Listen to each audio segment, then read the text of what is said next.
एकाने बोलवलं कुठे काल रात्री हे सगळं मी अधिकाऱ्यांशी बोलल्यानंतर 12-12:30ला मला एक फोन आला तिकडनं, माझ्या कार्यकर्त्याचा आला. मी नंतर जरा माहिती घेण्याचा प्रयत्न केला.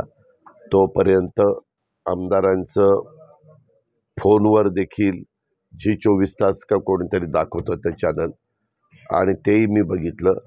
वास्तविक काय नक्की तिथं घडलंय, आणि तो अतिशय म्हणजे वैतागलेला माणूस कसा बोलतो तशा पद्धतीनं काही त्याचं वक्तव्य चाललेलं होतं.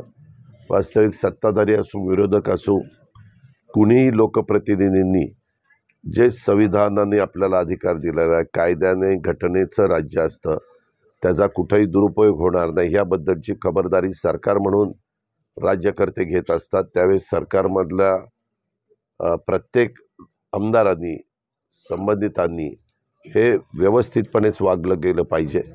परंतु त्याच्या बोलण्यात फार वेगवेगळ्या गोष्टी आल्यात. त्या रात्रीस उशिरा मला त्या समजल्यात आणि सकाळी तुमच्यासमोर आलं.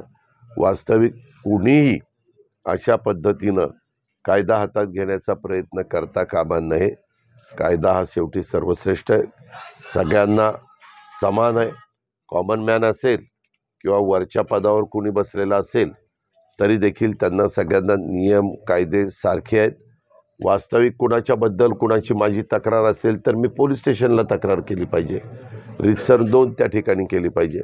आणि पोलीस स्टेशनच्याच आवारामध्ये हे सगळं घडलेलं आहे असं प्राथमिक माहिती मला मिळालेली आहे. मी अजून आज सकाळी पण 1-2 फोन लावले होते, पण ते संबंधित मला अवेलेबल झाले नाही. मी त्याच्याबद्दल मेसेज टाकलेले आहेत.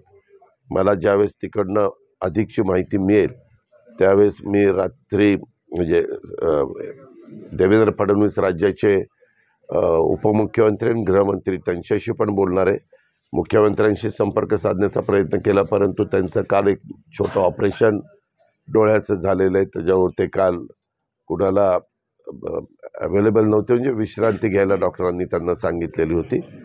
पण आज देवेंद्रजींशी आणि बाकीच्यांशी बोलून नक्की काय झालं आहे, एवढ्या टोकाचे